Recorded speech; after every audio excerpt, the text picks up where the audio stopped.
We all know how hard it is to get a drug to market. What if we could better predict, early on, a drug's success or failure? Organoids are one way drug developers are trying to improve those odds and reduce animal use in the process.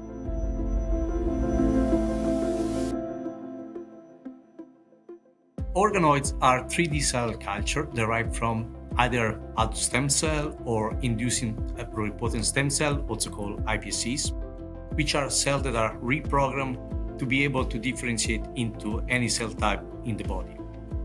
And our lab in Leiden use iPSCs.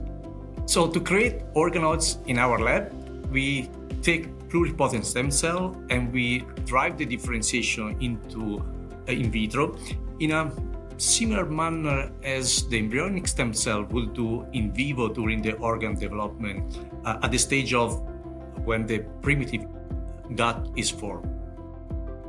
This means that we must embed those cells in an environment that best mimics the in vivo condition or the in vivo setting, like providing larger extracellular network of protein and other molecules that give support to those cells.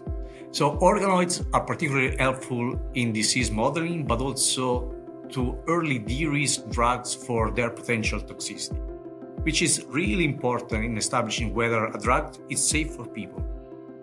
In my lab in Leiden, for instance, we recently did a proof of concept study as a part of an EU-funded project called Organovir that established intestinal organoids as an in vitro model to study the efficacy as well as assess the toxicity of antiviral compounds.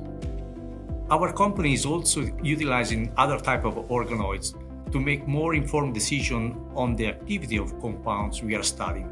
For instance, we use tonsil organoids platform to evaluate the human adaptive immune response ex vivo.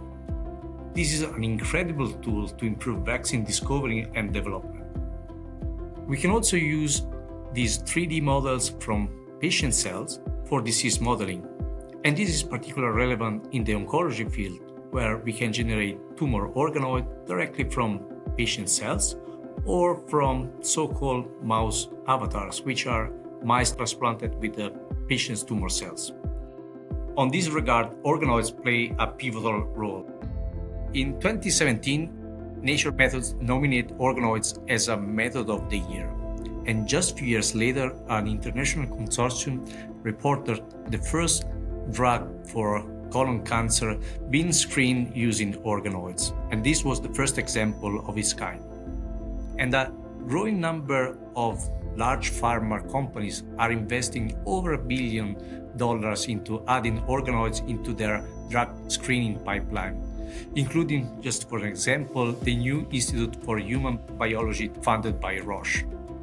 So the use of organoids in drug discovery pipeline brings the human component at the center of decision-making to select the best new drug candidate, both from efficacy as well as from safety profile, to progress further in the discovery and development pipelines. Thank you, Ludo, for your expertise, and join us next time for A Dose of Science.